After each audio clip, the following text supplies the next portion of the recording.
Captain Jake Morrison sat in his command chair aboard the EDF, vigilant, watching the stars through the main view screen. His patrol ship was 3 days into a routine sweep of the outer solar system when something changed. The sensors started beeping in a way he had never heard before. "Captain, I'm getting some weird readings out here," said Lieutenant Amy Carter from her station. She was the ship's communications officer and had been monitoring space traffic for the past 6 years. "There are 3 objects moving toward us from the direction of Pluto. They're big and they're not showing up in our ship registry." Morrison leaned forward in his chair. In all his years patrolling this sector, he had never seen unregistered ships this far out. "How big are we talking about, Amy?" "Each one is about twice the size of our ship, sir, and they're moving fast." "Really fast?" Amy's fingers danced across her control panel. "I'm trying to get a better read on them, but their hulls seem to be made of something that doesn't show up clearly on our scans." Morrison felt his stomach tighten.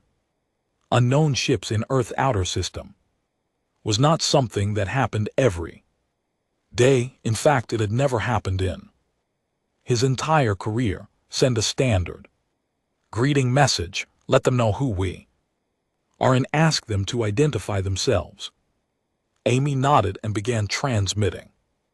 "Unknown vessels, this is the Earth Defense Force ship Vigilant. Please identify yourselves and state your business in this system." They waited.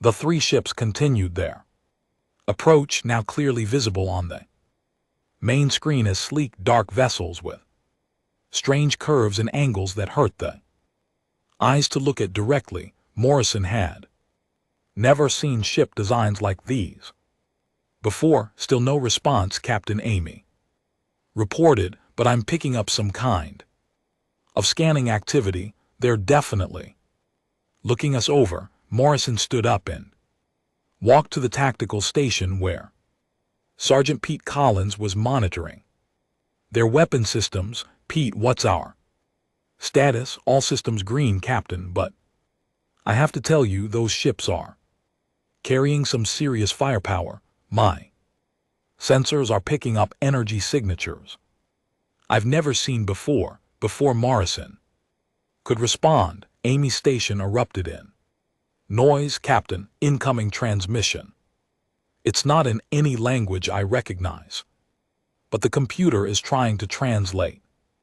The main screen flickered and then showed the interior of one of the alien ships. Morrison found himself looking at a creature that was definitely not human. It stood about 7 feet tall with dark purple skin and 4 arms. Its head was elongated with large black eyes that seemed to look right through him. When it spoke, the computer's translation came through the speakers in a cold, mechanical voice.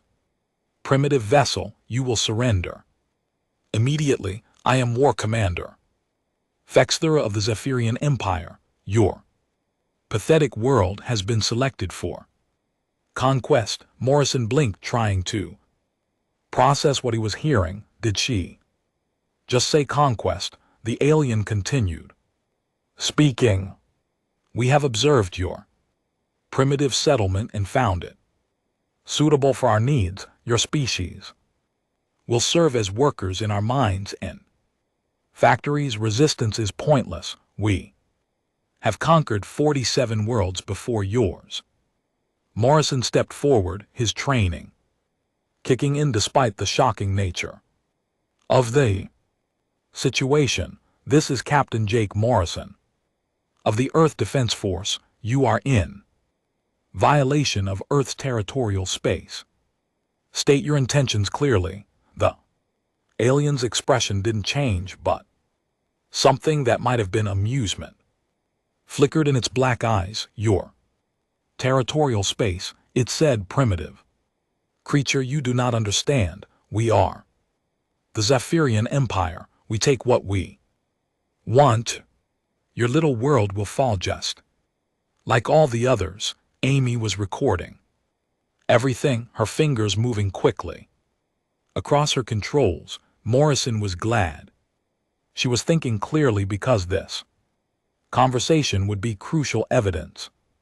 For the brass back on Earth, we don't want any trouble, Morrison said, trying to keep his voice steady, but we will defend ourselves if necessary. Perhaps we can find a peaceful solution to this situation. War Commander Vexthara made a sound that the computer translated as laughter. Peaceful solution. You have one small ship against 3 of our war vessels. Your entire world has perhaps a few hundred ships like yours. We have seen this before on every world we have taken. Morrison felt anger rising in his chest.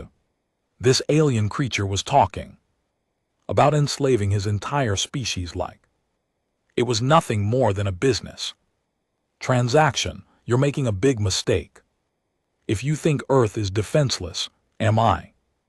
Vexithar said, our scouts have been watching your world for many cycles. We have seen your military installations. 12 major bases, perhaps 500 combat vessels total. Your technology is primitive compared to ours. Your surrender is inevitable. Pete Collins looked up from his station with wide eyes. Captain, they think we only have 12 military bases and 500 ships total. Morrison realized with growing horror that these aliens had been watching Earth, but they had completely misjudged humanity's military strength. They had no idea what they were really facing. You're wrong about our capabilities, Morrison said to the alien commander.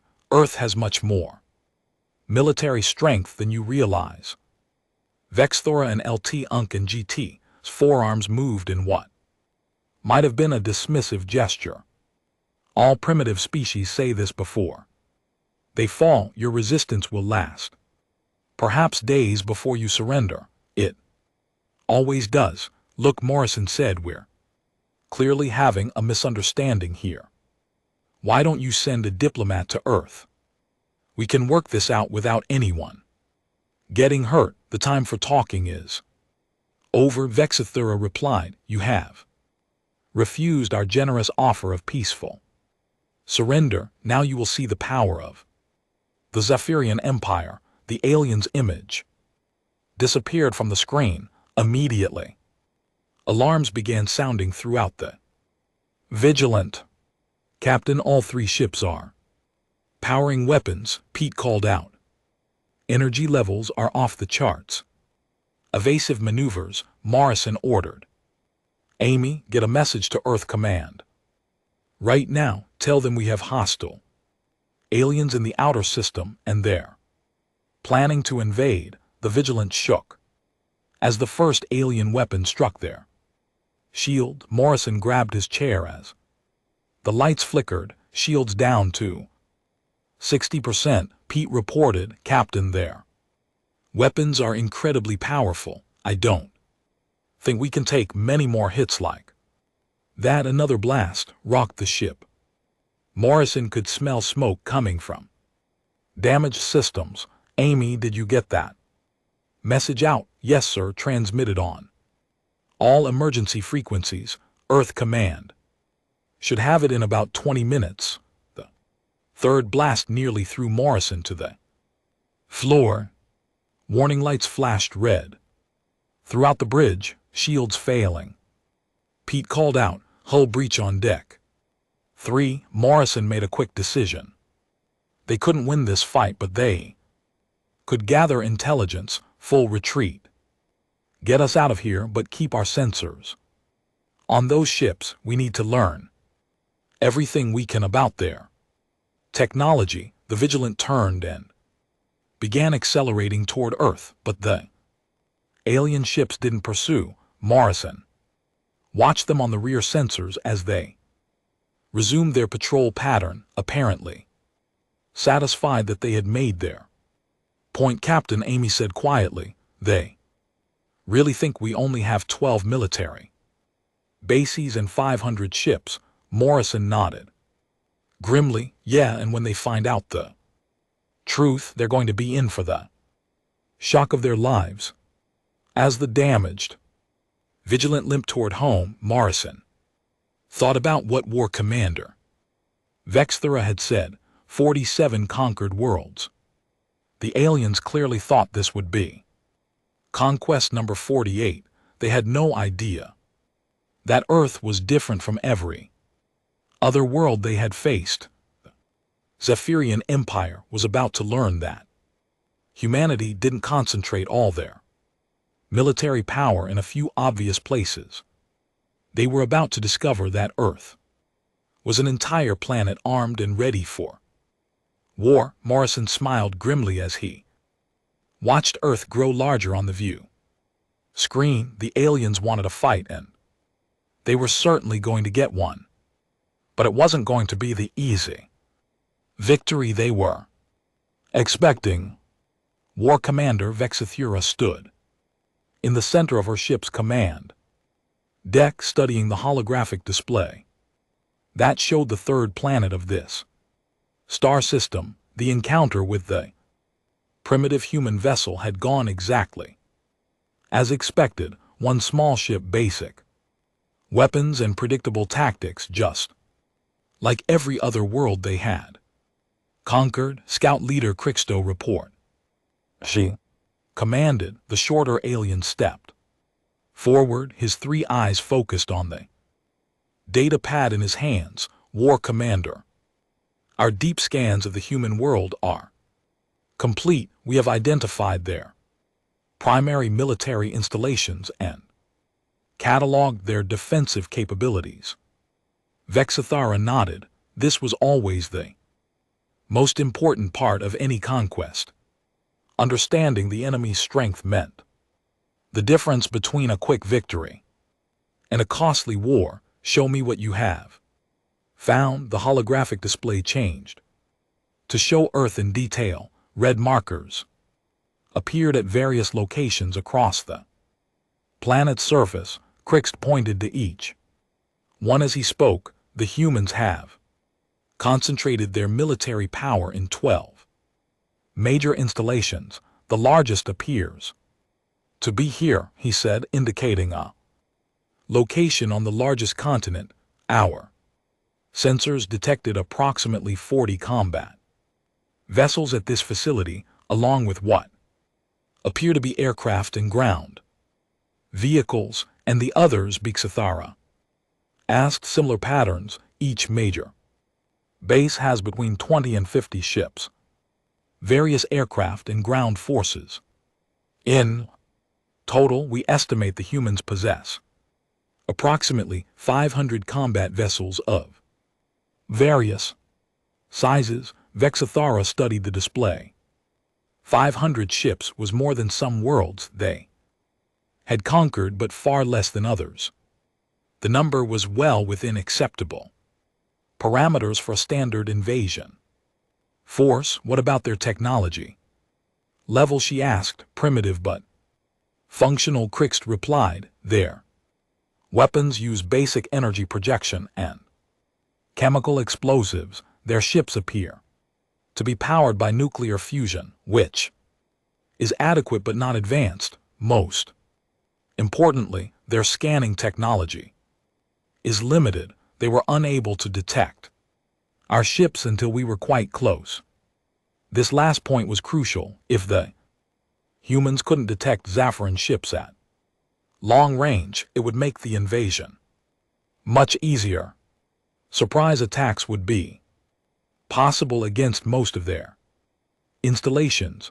Ground forces? Vexthera asked. Difficult to estimate precisely, but based on the size of their installations and comparing to other conquered worlds, we project approximately 2 million active military personnel across their entire planet. Vexthera clicked her mandibles in satisfaction. 2 million soldiers was actually quite large for a single world. But the Xerian Empire had faced larger numbers before. What mattered was that the humans appeared to have all their forces concentrated in obvious locations. Very good. Prepare your detailed report for transmission to High Command. Include recommendations for invasion force size. Already prepared. War Commander. Based on our analysis, I recommend a standard Type C invasion force, 200 warships, 50,000 ground troops, and standard orbital bombardment capability. Vexithara considered this a Type C force. Was what they had used on most of their recent conquests. It was large enough to overwhelm local defenses, but not so large as to be wasteful of resources. Agreed. Send the report immediately. While Crixed findings across the vast distance to Zapirian space, Vexithara continued studying the human world. Something about it bothered her, though. She couldn't quite identify what. The planet was larger than most they had conquered, and it had a much larger population, but large populations usually meant larger militaries, not the relatively small force they had. Detected. War Commander interrupted. Communications Officer Zelok, we are receiving a response from High Command. Display it. The hologram shifted to show the stern face of Admiral Morgth, one of the Empire's most senior military leaders. His scarred features showed the experience of dozens of successful conquests. War Commander Vexithara, your report has been reviewed and approved. You are authorized to proceed with conquest of the human world. Admiral Z will command the invasion force and will arrive in your sector within 30 cycles. Vexithara felt a moment of disappointment. She had hoped to lead the invasion herself, but Admiral Z was a logical choice. He had conquered more worlds than any other Zapirian commander. Admiral Morgth continued speaking. Your intelligence gathering has been exemplary. The human world appears to be a standard primitive settlement with predictable defensive patterns. Admiral Zechmore has been briefed and will implement a standard suppression strategy. The transmission ended, leaving Vexithara alone with her thoughts. In 30 cycles the human world would fall. It would be conquest number 48 for the Zapirian Empire, and like the 47 before it, the outcome was never really in doubt. Meanwhile, on the human world below, things were moving very differently than the aliens realized. Admiral Ben Davis stood in the main command center of Earth Defense Command, reading the report from Captain Morrison for the third time. The implications were staggering.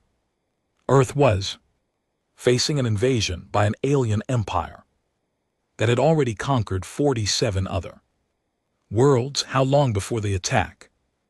Asked General Lisa Brooks, the head of Earth's ground forces. Based on what Captain Morrison overheard, we have maybe a month, Davis replied. They're bringing in what they called an invasion force. What do we know about their capabilities? Brooks asked. Colonel Ryan Murphy, head of intelligence, stepped forward with a data pad. We've analyzed the weapon signatures from the attack on the Vigilant. Their technology is advanced, but not impossibly so. Our newest ship should be able to match their firepower, and our shields can handle their weapons. That's the good news, Davis said.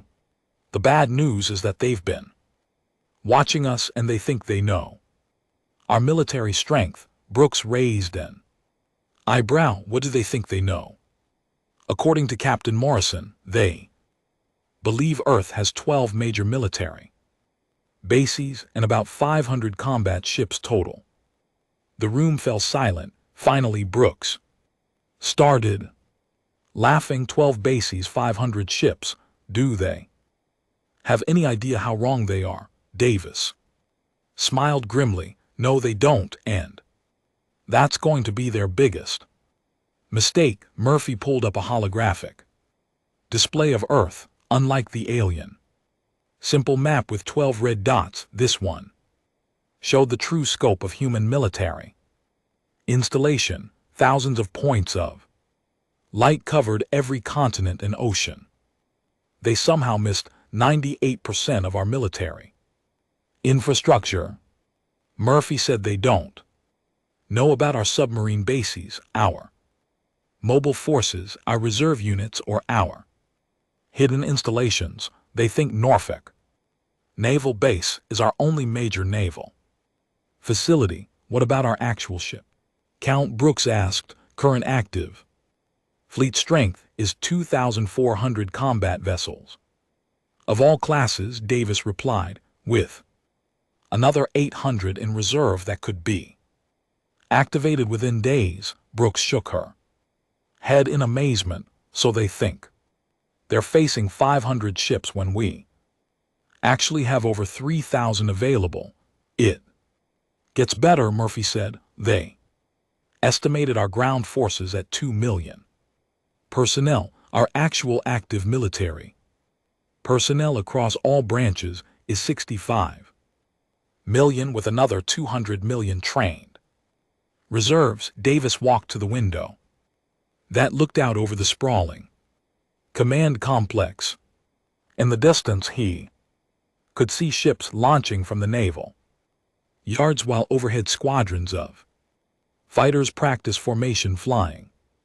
They're making the same mistake every conqueror in human history has made, he said quietly. They're underestimating their enemy. So what's our plan? Brooks asked. Davis turned back to face the room.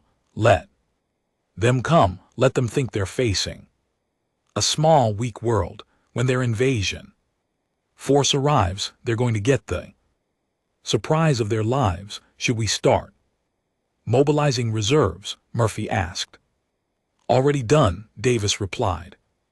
Operation Rising Shield went into effect the moment we confirmed hostile alien contact.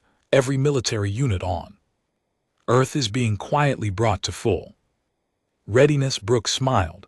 I almost feel sorry for them. Almost don't, Davis said. They've conquered 47 worlds.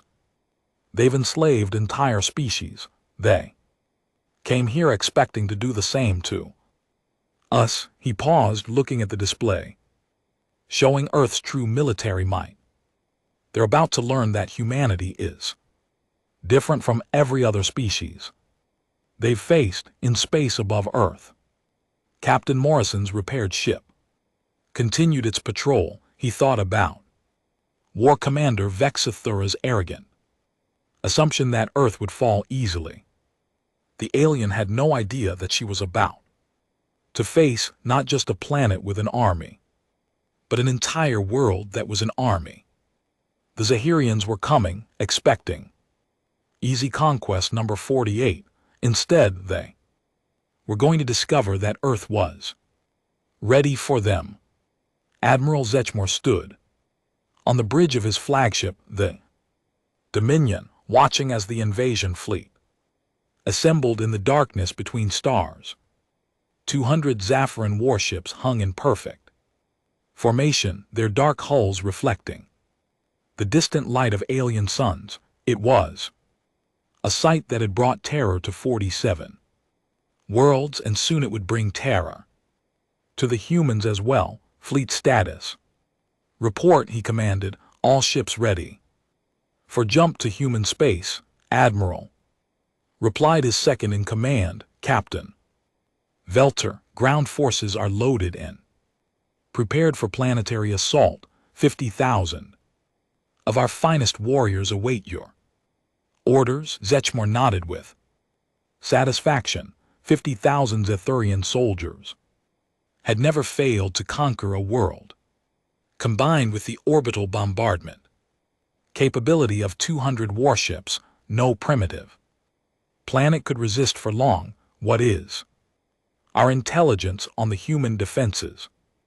He asked. Captain Velter activated a holographic display showing Earth and its surrounding space. War Commander Vexthara's reconnaissance was thorough.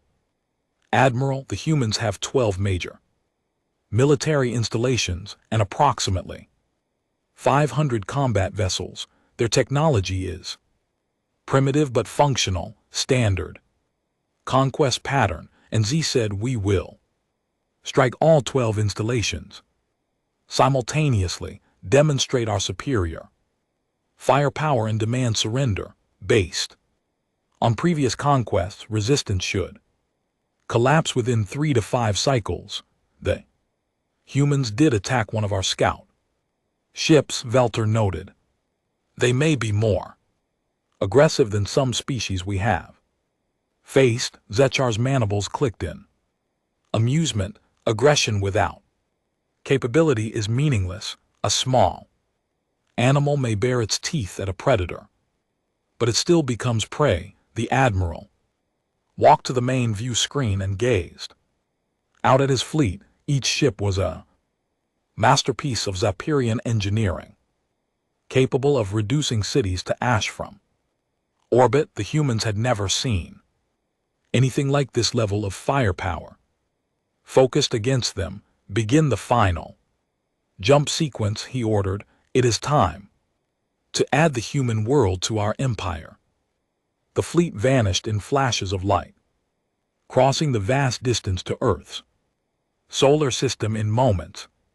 When they emerged near the outer planets, Admiral Z expected to see empty space and a few patrol ships, just like War Commander Vexithara had reported. Instead, his sensors immediately detected something that made him pause. Captain, are you reading this? He asked, staring at his tactical display.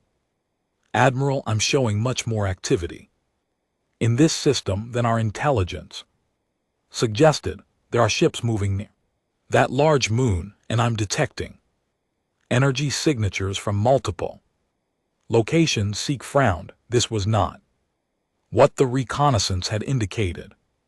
How many ships? Difficult to get an exact count, sir. At least 50, possibly more. They appear to be. Wait, Admiral. I'm detecting more ships decloaking near that orbital station. On the main screen, human vessels were indeed becoming visible as they dropped their stealth fields. Zachmore counted them quickly. 70, 80, 90 ships and still more appearing. This is more than our intelligence suggested, he admitted, but still manageable. 200 ships against less than 100 is acceptable odds. What Admiral Zechmore didn't realize was that he was seeing only the ships stationed in Earth's immediate orbital space. The human commanders had decided to show just enough strength to make the aliens pause, but not enough to reveal the true scope of Earth's defenses. On Earth, General Lisa Brooks stood in the main command center, watching the alien fleet.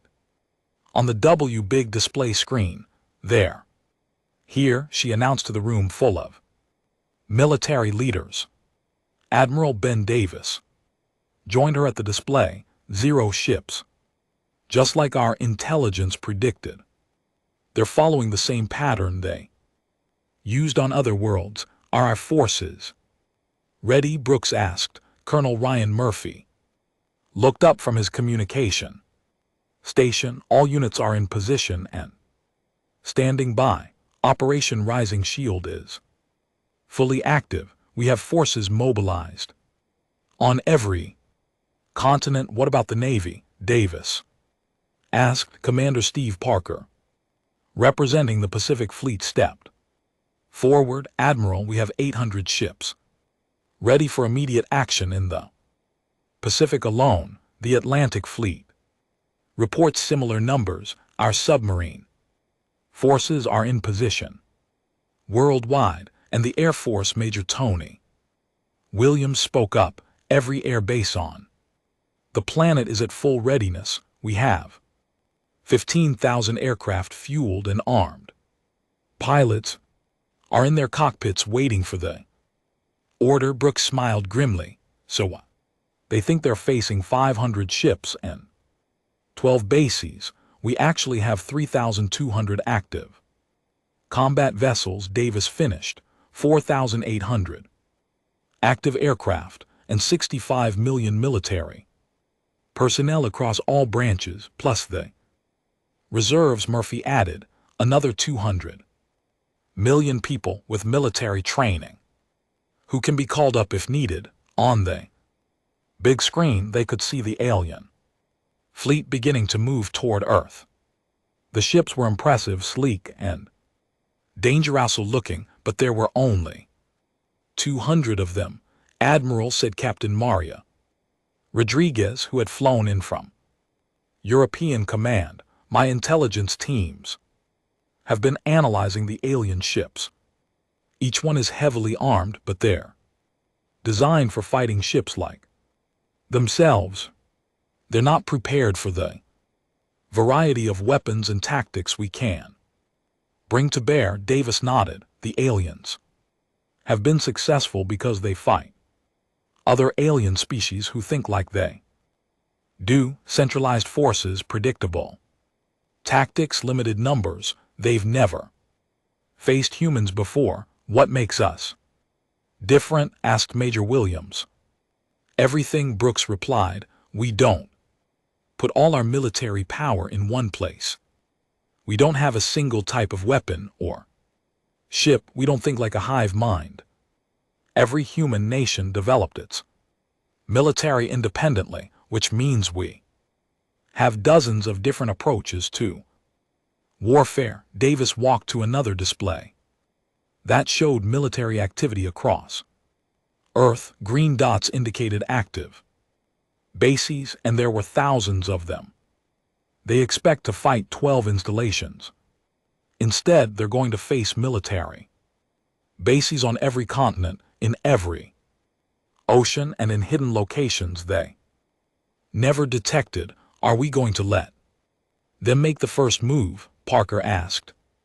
Yes, Davis replied. Let them follow their standard plan. Let them attack what they think are our main bases. When they realize those are just a tiny fraction of our actual military strength, that's when we'll show them what Earth is really capable of. Back in space, Admiral Z was growing more confused by the minute. His sensors kept detecting more human ships, but they weren't acting like the forces he usually faced. Instead of massing for a large battle, they seemed to be spread out across the entire system. Captain, I'm reading human ships near every planet and moon in this system. That's not a normal defensive pattern. Perhaps they're trying to protect multiple locations. Admiral, some species attempt to defend everything and end up defending nothing effectively. Zechor considered this. It was true that many worlds made the mistake of spreading their forces too thin, but something felt different about this situation. Admiral called the sensor operator. I'm detecting more energy signatures from the planet's surface, much more than our intelligence indicated. Show me. The display zoomed in on Earth, and Z saw thousands of points of light scattered across every continent. Each light represented some kind of military installation or energy source. This can't be right, he said. Our reconnaissance clearly showed only 12 major bases. Perhaps their technology is more advanced than we thought. Velter suggested they may have been hiding many of their installations. Zeke felt the first stirring of doubt. In 47 previous Conquest's intelligence had always been accurate, the Zaffaran Empire scanning. Technology was the best in the galaxy. How could they have missed so much? Admiral, the communications officer, announced, "We're receiving a transmission from the human planet. Put it on screen." The display showed a human in military uniform. The translation system identified him as Admiral Ben Davis of something called Earth Defense Command, Zaffaran Fleet. "This is Admiral Davis. You are in violation of Earth's territorial space. We are prepared to defend ourselves. I strongly suggest you reconsider your invasion plans." Z stepped forward. "Human Admiral, I am Admiral Zemor of the Zappirian Empire. Your world has been selected for conquest. Surrender now and your people will be treated with the mercy appropriate for a primitive species." Davis smiled, and something about that smile made Z uncomfortable. "Admiral Zemor, I think you may be operating under some incorrect assumptions about Earth's defensive capabilities." "We have studied your world carefully," Z replied. "We know your strength, do you?" Davis asked. "Tell me, how many ships do you think we have?" "Approximately 500 combat vessels," Z said confidently. Davis's smile widened.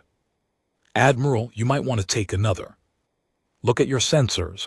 As if on cue, human ships began appearing throughout the solar system, not dozens or hundreds, but thousands. They rose from hidden bases on moons, decloaked from stealth positions, and emerged from planets the aliens had thought were uninhabited.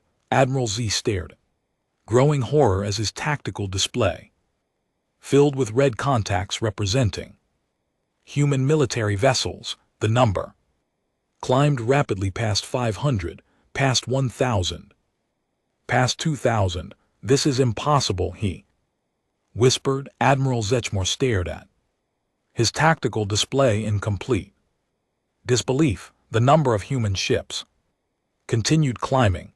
2,000, 3,000, and still more appeared as hidden vessels dropped their stealth fields across the entire solar system. "This cannot be accurate," he said, his voice barely above a whisper. "Run a full diagnostic on all sensor systems immediately."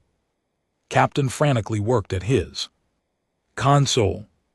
"Admiral, sensors are functioning perfectly. All readings confirmed. We are detecting 3,200 human combat vessels, and the count is still rising." Seek felt something he had never experienced in 47 conquests. Fear, not just concern or caution, but genuine terror at what he was seeing. His invasion force of 200 ships was suddenly outnumbered by more than 15 to 1. Where did they all come from? He demanded. Our reconnaissance showed 500 ships maximum on the main screen. Admiral Davis continued speaking with that unsettling smile. "Admiral Zemor, I believe your intelligence may have been incomplete. Would you like me to explain what you're really facing?" Z wanted to cut the transmission, but he needed information. His entire fleet was now in mortal danger, and he had to understand how this had happened. "Speak," he said simply. "Your scouts observed 12 of our more obvious military installations." Davis began. "What they didn't detect were the other 8,436 active military bases located across our planet and throughout this solar system." The bridge of the Dominion fell completely silent. Even the usual hum of equipment seemed muted as the alien crew tried to process what they had just heard. Davis continued calmly. "You estimated our fleet strength at 500 Vessels, our actual count is 3,200 active combat ships with another 800 in reserve that can be activated. Within hours, Zemo's mandibles clicked. Nervously, this is impossible. No single world has ever possessed such military resources. Admire, you've been conquering alien worlds, Davis replied. You've never faced humans before. Let me give you some numbers that might help. You understand the situation. War. Commander Vexathara appeared on a secondary screen from her scout ship. Admiral, my sensors are confirming everything the human says. I count military installations on every continent of their world. There are underwater bases I never detected, hidden facilities in mountain ranges, and mobile platforms I mistook for civilian vessels. Davis nodded toward her image. War Commander, your reconnaissance was actually quite thorough for what you were looking for. The problem is that human military doctrine is fundamentally different from anything your empire has encountered before. Explain, Zechmore demanded. Every other species you've conquered centralizes their military power, Davis said. One or two main fleets, a few major bases, concentrated forces that are easy to identify and destroy. Humans learned long ago that centralized military power is vulnerable. Military power on Earth. General Brooks watched the conversation from the command center around her. Thousands of military personnel monitored the situation from bases the aliens were still discovering. Show them the real numbers, she said quietly to Davis. Admiral Davis nodded. Admiral Zechmore, you estimated our military personnel at 2 million soldiers. Our actual active military across all branches numbers 65 million personnel. The alien bridge crew began making sounds of distress. Several of Z's officers stepped back from their stations as if the numbers themselves were weapons. That's impossible, Belter said. No world can support that many soldiers. We also have 200 million trained reserves, Davis continued relentlessly, citizens who have completed military service and can be recalled to active duty. In addition, our planet has 8 billion inhabitants, of whom approximately 400 million have received some form of military or combat training. Zechmore felt his legs go weak. He had brought 50,000 soldiers to conquer a world with over 60 million active military personnel and hundreds of millions more in reserve. You're lying, he said desperately. No species could maintain such numbers, Captain. Jake Morrison's voice joined the conversation from his patrol ship. Admiral Z. Moore, this is Captain Morrison. You destroyed my first ship. Remember, I'm now commanding one of 300 vessels in just our lunar defense fleet. That's one small part of one defensive position. 300 ships at one base.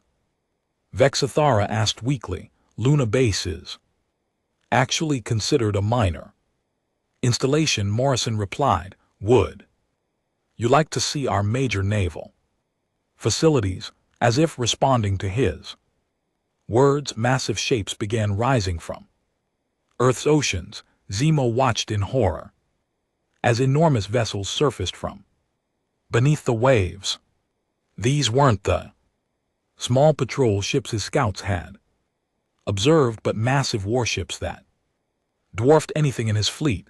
Those are our aircraft carriers, Davis explained casually. Each one carries between 80 and 100 combat aircraft. We have 47 of them currently active. 47 carriers, repeated numbly. Each one Larger than our flagship, Admiral called the Dominion.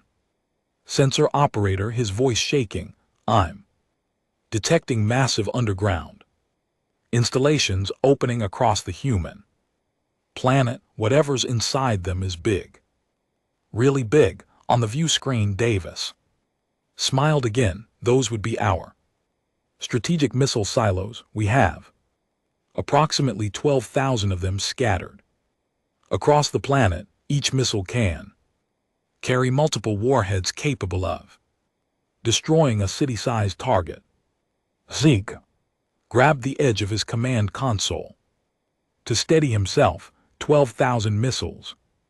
Nuclear missiles, Davis clarified. Each warhead has the explosive power to devastate an area 50 km in diameter. But why? Vexithara asked from her ship. Why does one world need so much military power? Colonel Murphy appeared on another screen from Earth's command center. Because we're not one military admiral, we're dozens of separate nations, each with their own armed forces. What you're seeing is the combined military might of every human nation working together for the first time in our history. How many nations?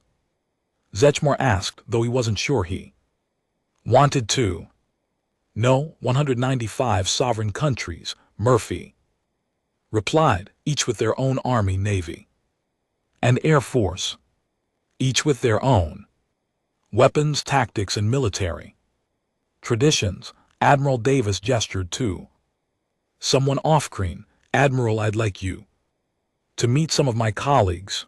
The display split to show multiple human officers from around the planet. Each one wore different uniforms and insignia. This is Admiral Chen of the Chinese Navy, Davis said, indicating a stern-faced woman. She commands 800 vessels in the Pacific Fleet alone. General Petro of the Russian ground forces, he continued. He has 2 million soldiers under his direct command. Air Marshal Williams of the Royal Air Force, General Schmidt of the German Bundeswehr, Admiral Singh of the Indian Navy. I could go on, but I think you understand the pattern. Zechmore stared at the collection of human military leaders. Each one commanded forces larger than his entire invasion fleet. This is madness, he whispered. No world should need so much military power. We didn't build these forces to conquer other worlds, Admiral Davis said gently. We built them to fight each other. For thousands of years, human nations have been preparing for war with other human nations. The only reason we never used our full combined military might is that we were too busy fighting among ourselves until now, added General Brooks, stepping into view. Your invasion has done something that has never happened before in human history. You've given every nation on Earth common enemy. War Commander Vexithar's voice was barely audible. Admiral, what are your orders? Zechor looked around his bridge at the faces of his crew. These were warriors who had conquered dozens of worlds without fear. Now they stared at him with expressions of pure terror on his tactical display. More human ships continued appearing. The counted past 4,000 and showed no signs of stopping. Admiral Zechmore Davis said quietly, I want you to understand something. The force you're facing right now is just what we have ready for immediate deployment. If this conflict continues, we can mobilize additional forces that would multiply our current numbers by 10 times larger. Velter asked weakly, our total war production capacity is designed to support a global conflict involving all 8 billion of our people, Davis explained. Admiral, you've made a critical error. You assumed Earth was like every other world you've conquered, but we're not an alien world. With a small military, we're a warrior planet that's been preparing for total war for our entire civilization. Zetchor closed his eyes and tried to think. His fleet was surrounded by an enemy that outnumbered him 20-1, with the capability to increase those numbers dramatically. His 50,000 soldiers faced 65 million active troops with hundreds of millions in reserve. For the first time in Zapirian military history, an invasion force was completely and utterly outmatched before the first shot was fired. Admiral Davis, he said finally, his voice with defeat, "I believe we need to discuss terms." Admiral Zetchmore sat heavily in his command chair, staring at the tactical display that showed his fleet completely surrounded by thousands of human vessels. Never in his long military career had he found himself in such a hopeless position. The mighty Zapirian Empire, conqueror of 47 worlds, had finally met its match. Adam Davis, he said into the communication channel, "I request permission to speak with you privately." "Of course, Admiral. Have my ship come alongside yours. We can meet in person if you prefer." Zetchor looked around his bridge at his demoralized crew. They had come here expecting easy victory and instead found themselves facing the largest military force any of them had ever seen. "That would be acceptable," he replied. An hour later, Z found himself in his ship's main conference room, facing Admiral Davis across a metal table. The human looked relaxed and confident, but not arrogant. There was something in his eyes that Z recognized from his own mirror after difficult battles, the look of a professional soldier who understood the cost of war. "Admiral," Z began, "I must ask you something. Why have you not destroyed my fleet? You clearly have the power to do so." Davis leaned back in his chair. "Because destroying your fleet wouldn't solve the real problem. You're just the tip of the spear. Behind you is an entire empire that thinks Earth is easy. Pray, if I destroy you, they'll just send a bigger fleet, and if they do, then we'll destroy that one too." Davis said simply, "Admiral, let me be completely honest with you. What you've seen today is just our normal peacetime military readiness. If the Zephyrian Empire declares full war on Earth, we will mobilize our entire population, all 8 billion humans. Our war production will increase by factors you can't imagine." Zetchmore felt a chill run through his body. 8 billion soldiers, not soldiers, warriors. There's a difference. A soldier fights because he's ordered to. A warrior fights because his home is threatened. "Admiral, you came here to conquer and enslave us. Every human on this planet now knows that. What do you think 8 billion angry humans are capable of?" The alien admiral considered this. In 47 conquests, he had never faced a species that was willing to fight with their entire population. Most worlds surrendered when they realized resistance was hopeless. "What do you propose?" Z asked. "Simple. You're going to return to your empire and tell them the truth about Earth, all of it. Our real military strength, our capabilities, and our willingness to fight to the last person if necessary. They will not believe me. Then bring proof," Davis said. He activated a small device that projected a holographic recording. "This contains complete documentation of everything you've seen here. Fleet strength, base locations, personnel numbers, everything." Z Moore stared at the device. you're giving me intelligence about your own military. Admiral, after today, do you really think it matters if your empire knows our capabilities? You've seen what we can do. The question is whether your leaders are smart enough to avoid a war they cannot win. War Commander Vexithara entered the conference room escorted by 2 human Marines. She looked as shaken as Zach Moore felt. War Commander Davis said, I understand you were responsible for the initial intelligence gathering on Earth. Yes, she replied quietly. I have failed completely. My report was wrong about everything. Actually, your report was quite accurate for what you were looking for. Davis said, you observed our major obvious installations and made reasonable estimates based on what other worlds typically have.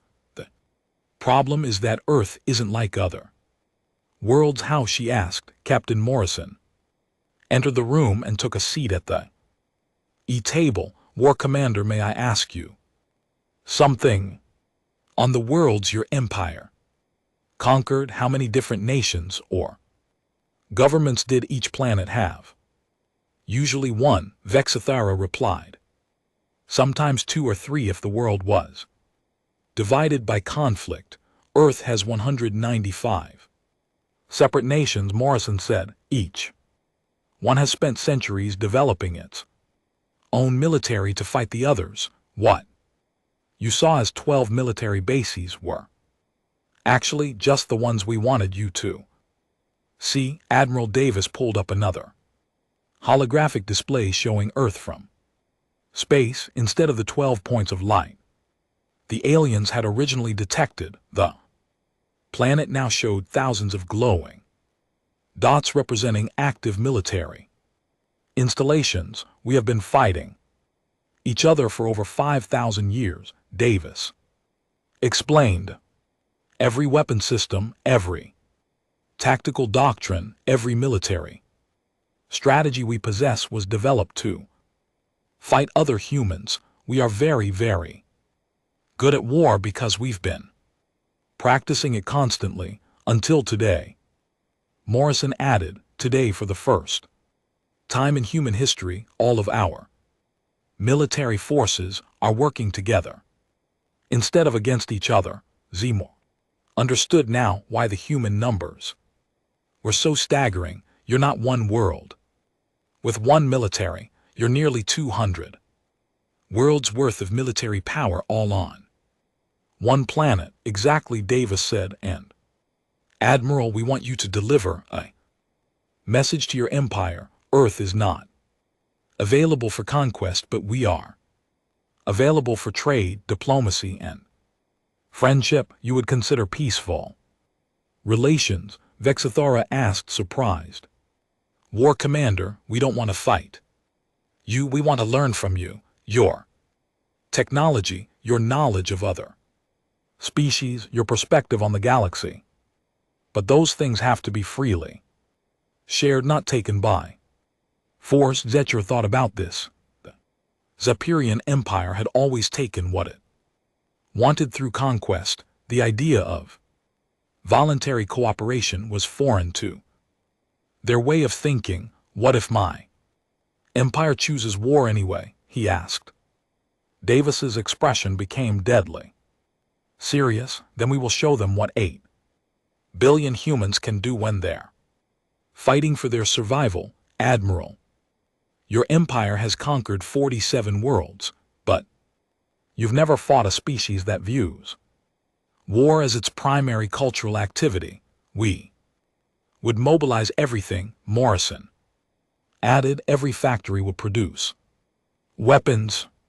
Every human would become a soldier. We would build ships faster than you could destroy them and replace soldiers faster than you could kill them. More importantly, Davis continued, we would win, and when we did, we wouldn't just defend Earth, we would free every world your empire has conquered. The threat hung in the air between them. Zetchmore realized that the Humans weren't just offering peace, they were offering the complete destruction of the Zephyrian Empire if war continued. I will deliver your message, he said. Finally, good, Davis replied, but Admiral, there's one more thing. We're keeping War Commander Vexathura here as our guest. What? Vexatha stood up in alarm. You said you wanted peace. We do, Morrison said.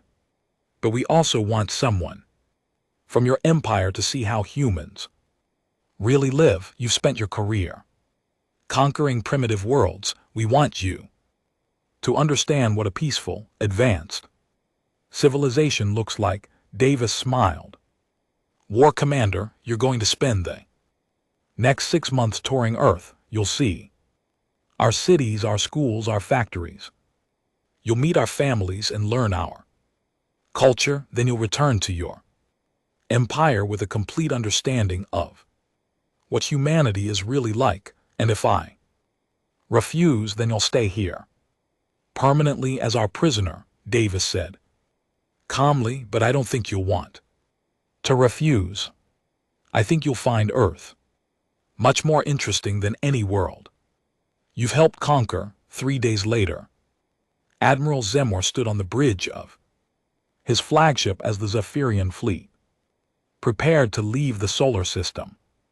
Around them, human ships maintained a respectful distance, but their presence was a constant reminder of Earth's overwhelming strength. Admiral Captain said quietly, what will you tell High Command? Zechar looked at the holographic device Admiral Davis had given him, containing proof of everything they had witnessed, the truth that we have discovered a species more powerful than our empire, that conquest of their world is impossible, and that we must choose between friendship and destruction. Do you think they will listen? Zor thought about the thousands of human ships, the millions of soldiers, and the 8 billion people willing to fight to defend their world.